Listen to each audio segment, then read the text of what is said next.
55 Maret Ganya juga dan Warta. Kemiripan antara Mila dan Rina juga berasal dari kecelakaan mobil yang terjadi 5 tahun lalu. Salah satu dari mereka kehilangan ibu yang merupakan keluarga satu-satunya, lalu menjadi yatim piatu. Sedangkan yang satu lagi tidak bisa berjalan lagi dan menjadi cacat. Dua orang dengan kesusahan yang sama ini saling mendukung dan saling membantu selama bertahun-tahun. Persahabatan yang mendalam layaknya kakak beradik pun terbentuk secara bertahap di antara mereka. Rina bisa membuka toko bunga ini juga berkat bantuan Mila. Selain itu, setiap hari sepulang kerja, Mila akan mampir untuk menjemput Rina, yang tidak bisa bepergian dengan mudah, lalu mengantarnya pulang. Mila, sudah datang. Cepat lihat ini. Rina perlahan melepaskan payung di tangannya dan berdiri tegak untuk menunjukkan pencapaian dan kegembiraannya pada temannya. Syukurlah. Kedua wanita itu saling berpelukan dan menangis kegirangan. Kakimu akhirnya sembuh. Syukurlah, syukurlah. Setelah kegirangan mereka itu, Mila mulai tenang dan bertanya bagaimana hal ini bisa terjadi. Apalagi ketika mengantar Rina ke toko pagi ini, tidak ada tanda-tanda pemulihan sama sekali. Bagaimana kaki Rina bisa sembuh dalam waktu kurang dari sehari? Pasti ada hal yang ajaib dalam hal ini. Ternyata seperti ini. Rina dengan semangat menceritakan semua yang telah terjadi barusan.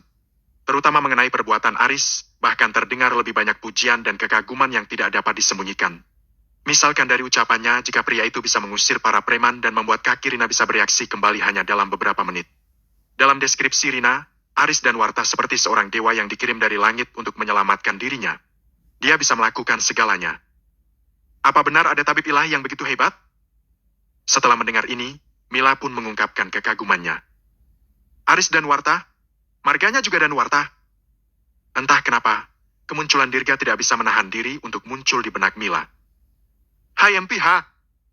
Wajah Mila menjadi dingin, dalam hati dia berpikir, sama-sama bermarga dan Warta. Yang satu adalah penjahat yang dibenci semua orang. Sedangkan yang lainnya adalah seorang tabib ilahi yang dihormati. Bagaimana mungkin perbedaannya begitu besar? Benar, marga yang sama dengan orang itu. Rina melihat wajah Mila berubah dan segera mengerti bahwa temannya terpikirkan akan pria itu.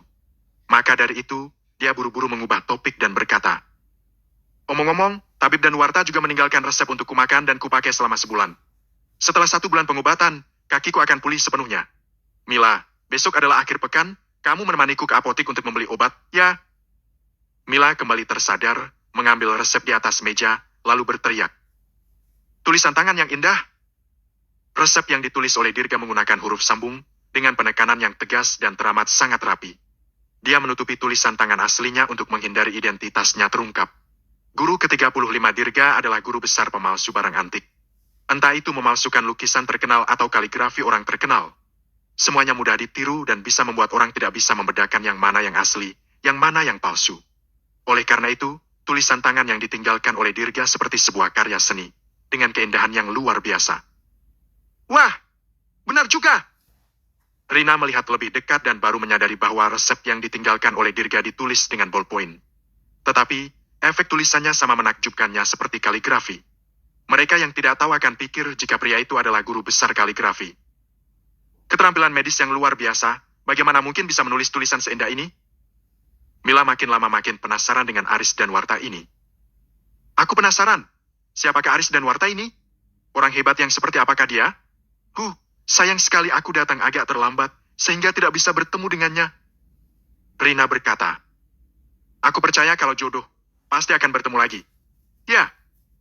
Mila berkata lagi, sayangnya, ayah angkatku pergi di saat yang tidak tepat. Jadi tidak bisa meminta tabib dan Warta ini untuk mengobati penyakit lamanya itu. Kakek Tanus sudah pergi. Rina juga kaget. Tanus Sirigar juga yang membantunya dalam membuka toko bunga ini. Ya, baru saja pergi hari ini, kata Mila. Dan dia meninggalkan villa besarnya ini padaku dan menyuruhku merawatnya. Omong-omong, aku berencana mengajakmu untuk tinggal bersamaku juga. Aku tidak terbiasa tinggal di rumah sebesar itu sendirian. Rina langsung setuju. Oke, aku akan menemanimu. Kemudian, Mila membantu merapikan sebentar, lalu menutup toko. Setelah membantu Rina naik ke mobil, Mila menginjak pedal gas dan melaju menuju Villa Muwira. Sepanjang perjalanan, Rina terlihat sangat senang dan banyak bicara. Bahkan dia tidak menyadari bahwa setiap 3 kalimat yang dia ucapkan tidak lepas dari kata tabib ilahi, Aris dan Warta. Mila tersenyum lalu mengingatkan. Topik yang kamu bicarakan dari tadi, semuanya pasti berkaitan dengan tabib dan warta itu. Aku sampai muak mendengarnya. Rina, kamu tidak menyukai tabib dan warta itu, kan? Dihadapkan dengan ejekan temannya itu, wajah cantik Rina bersemu merah dan dia berkata dengan tergesa-gesa. Tidak, aku hanya berterima kasih dan mengagumi tabib dan warta. Dia menyelamatkanku, bahkan tidak meminta biaya pengobatan. Aku benar-benar tidak tahu bagaimana harus berterima kasih padanya. Mila masih saja bercanda. Kalau begitu kamu berjanji saja akan menjadi istrinya. Rina menggelengkan kepalanya dan berkata dengan agak malu. Aku hanya seorang gadis penjual bunga di toko bunga. Mana mungkin aku pantas untuk berdampingan dengan orang seperti tabib dan warta? Apanya yang tidak pantas? Mila menghibur. Kamu sangat cantik. Tunggu sampai kakimu sembuh, akan ada begitu banyak orang yang ingin menikahimu. Rina menggelengkan kepalanya sambil tersenyum masam dan tidak terlalu banyak ambil pusing. Mila, menurutku kamu dan tabib dan warta sepertinya cukup serasi. Ketika Mila mendengarnya, dia terkejut dan pura-pura marah. Hei, kamu bilang saja kalau suka sama tabib dan warta, kenapa kamu malah menjodohkannya kepadaku lagi? Aku bicara yang sebenarnya. Kata Rina dengan serius. Aku sudah memikirkan sebelumnya. Pria seperti apa yang layak untuk wanita hebat sepertimu? Kamu juga tidak tertarik dengan pria yang hanya rupawan, tapi tidak berpendidikan, bukan? Tapi, tabib dan warta yang tadi benar-benar sangat berbeda dengan yang lainnya, bahkan sikapnya sangat mirip denganmu. Aku pikir kamu harus bersama dengan orang yang satu tipe denganmu. Kalian berdua benar-benar pasangan yang serasi. Sudahlah. Mila pun mengalihkan topik pembicaraan. Tetapi, pada saat yang sama, Mila juga agak penasaran. Dia ingin tahu apakah Aris ini benar-benar seluar biasa seperti yang dikatakan temannya ini. Tak lama kemudian, mobil masuk ke area villa. Melihat villa-villa besar di hadapannya, Rina sangat kagum dan tatapannya memandang iri. Keduanya masuk ke dalam villa dan membagi ruangan. Kebetulan rumahnya besar, jadi kamu bisa memulihkan dirimu secara perlahan. Mila membawa Rina ke halaman belakang dan menemaninya berlatih berjalan. Hah? Sambil berjalan, Rina tiba-tiba menyadari bahwa ada sosok yang dia kenal di villa di tengah gunung. Ada apa? Mila juga melihat ke villa dan mau tidak mau memikirkan nasihat ayah angkatnya ketika dia pergi. Orang itu. Rina menunjuk ke arah gunung. Agak mirip dengan tabib dan warta. Tidak mungkin, mana mungkin kebetulan seperti ini? Mila sangat terkejut. Ya, meskipun aku tidak dapat melihat dengan jelas, tampak belakangnya benar-benar terlihat seperti dia. Rina mengangguk tegas. Mila ragu-ragu sejenak, lalu berkata, Rina, ayo pergi. Ayo kita berkunjung ke rumahnya. Bab 56, angin berembus ke segala arah dengan tenang. Karena sudah menjadi tetangga. Oleh karena itu, Dirga kembali ke kediamannya hampir dalam waktu bersamaan dengan Mila dan Rina. Tepat saat Dirga masuk ke dalam, dia kebetulan dilihat oleh Rina di kaki gunung. Meskipun Dirga mengubah wajahnya pada saat itu dan jarak mereka jauh, tampak belakangnya masih terekam jelas dalam ingatan Rina. Saat ini, Dirga sudah kembali ke Villa Merida. Setelah diperbaiki seharian, villanya sudah memiliki tampilan baru baik dari dalam maupun dari luar. Di bagian tengah ruangan, lampunya terang, perabotan serta peralatan listriknya lengkap. Bahkan pengurus rumah tangga dan pelayan pun ada. Dibandingkan dengan kondisi menyedihkan dan terbengkalai kemarin, pemandangannya saat ini sungguh sangat berbeda dengan yang kemarin dia lihat. Dirga mengangguk puas. Keluarga Tarukan benar-benar mengerjakannya dengan teliti. Namun, Dirga masih memanggil pelayan dan memberitahu mereka. Kalian tidak perlu datang besok. Baik? Pelayan mengiyakan dan tidak berani banyak bertanya. Kemudian dia kembali bekerja. Mereka semua dikirim oleh keluarga Tarukan dan diperintahkan untuk mematuhi perintah Dirga dan Sri Warsito dalam segala hal. Sekarang Dirga menyuruh mereka pulang. Mereka hanya bisa patuh dan tidak berani banyak bicara. Kenapa? Kamu tidak puas dengan pelayanan mereka? Sri datang dan bertanya dengan rasa penasaran. Mereka bekerja dengan sangat baik, kata Dirga. Tapi aku tidak perlu orang luar ada di sekitarku. Mendengar ini, Sri langsung memahami kekhawatiran Dirga. Pengurus rumah tangga dan pelayan ini dikirim oleh keluarga Tarukan. Intinya, mereka semua adalah orang dari keluarga Tarukan. Bagaimana dia bisa tidur nyenyak dengan ada orang lain di sekitarnya? Meskipun keluarga Tarukan tidak mengirim mereka, mereka diam-diam akan mengungkapkan semua yang terjadi di villa ini kepada keluarga Tarukan. Baiklah, kalau begitu biarkan mereka semua pulang besok. Sri juga menyetujui. Untungnya, mereka berdua sudah lama terbiasa dengan kehidupan sederhana ini selama bertahun-tahun. Meskipun tidak ada pelayan yang melayani mereka, tidak akan ada banyak pengaruhnya bagi mereka. Bagaimana pekerjaanmu hari ini? Dirga bertanya pada Sri tentang perusahaan keluarga Warsito mereka. Semuanya berjalan dengan lancar. Sri tertawa. Untungnya, dengan bantuan dan akomodasi keluarga Simbolo, perusahaan sudah melalui seluruh prosedur dan dapat membuka bisnis kapan saja. Hanya dalam 1 hari, Sri sudah berhasil menyelesaikan reoperasional perusahaan. Efisiensi kerja seperti itu hanya bisa membuat Dirga menghela napas. Terima kasih atas kerja kerasmu, kata Dirga. Itu masalah kecil. Sri berkata pelan. Kerja keras yang sebenarnya itu nantinya. Meskipun semuanya sulit di awal, sebaliknya, modal masa depan dan operasi perusahaan baru adalah masalah yang paling nyata untuk seterusnya. Tentu saja, jika perusahaan mereka hanya menginginkan kekayaan dalam jumlah kecil, itu dapat dijalankan dengan mudah dan memberikan kepuasan terhadap diri sendiri. Namun, baik Dirga dan Sri sama-sama berniat untuk membangun kembali kemuliaan keluarga Warsito.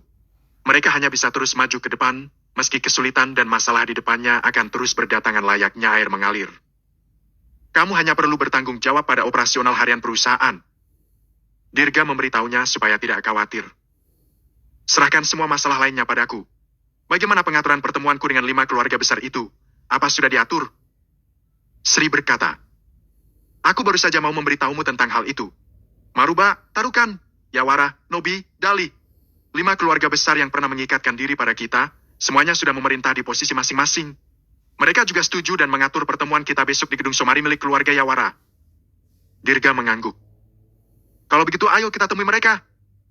Di antara 5 keluarga besar itu, hanya keluarga Tarukan dan keluarga Maruba yang berada di pihaknya. Pertemuan yang diatur oleh musuh tidak akan berujung baik. Tutur Sri. Apa kamu mau mengubah tempat pertemuan? Mau kita yang mengatur saja? Sri tidak menemukan tempat yang cocok, maka dari itu, setelah dia kembali, dia berencana untuk berdiskusi dengan Dirga apakah mau mengubah tempat pertemuan atau tidak. Bagaimanapun, gedung Somari adalah wilayah keluarga Yawara. Sri khawatir mereka akan mengatur penyergapan di sana. Haha, tidak perlu repot-repot. Dirga tidak peduli tentang ini. Meskipun itu adalah tempat yang sangat berbahaya, aku tetap akan pergi dan menerobos. Kalau tidak, bagaimana mereka bisa dengan tulus menurutiku? Dibandingkan dengan pertempuran panjang, Dirga lebih suka pertempuran singkat dan tidak bertele-tele. Akan lebih baik jika 5 keluarga besar mengeluarkan semua permainan mereka besok. Dirga ingin menyelesaikannya satu persatu dan membuat mereka benar-benar tunduk. Jika ucapan ini berasal dari mulut orang lain, Sri pasti akan berpikir bahwa ini terlalu berlebihan. 5 keluarga besar itu berkembang dengan baik sekarang dan kekuatan mereka tidak boleh diremehkan. Tetapi, setelah melihat kemampuan Dirga semalam, Sri menjadi tidak begitu khawatir lagi. Omong-omong, perusahaan kita belum diberi nama secara resmi. Sri mengingatkan lagi. Mulai sekarang, orang yang sebenarnya bertanggung jawab di balik perusahaan keluarga Warsito milik kami ini adalah kamu. Kamu berhak untuk memberikan nama pada perusahaan ini.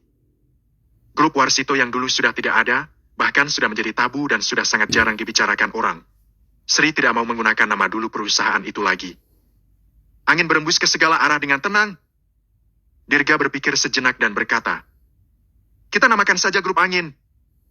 Guru kedua berharap setelah dia dibebaskan dari penjara, dia bisa menjadi angin yang tidak terkalahkan dan tidak tertandingi. Sekarang, Dirga ingin menjadi angin yang bisa mendorong dan mendukung keluarga Warsito. Kelak, angin ini akan menguasai seluruh dunia ini. Pada saat Dirga dan Sri sedang berdiskusi tentang perusahaan, tiba-tiba pelayan datang melapor bahwa di luar ada 2 tetangga wanita yang masih muda meminta bertemu dengan mereka.